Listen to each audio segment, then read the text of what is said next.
more excellent than theirs. For to which of the angels did God ever say, "You are my Son, this day I have begotten you"?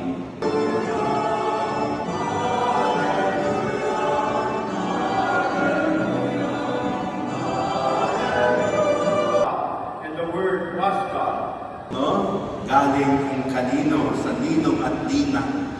Naalala ko, nag-misa ako doon sa isang kabilya natin, inanunsyo nung kagawad. Sabi niya, sa araw ng Pasko, yung mga magulang, dalhin niyo ang mga bata.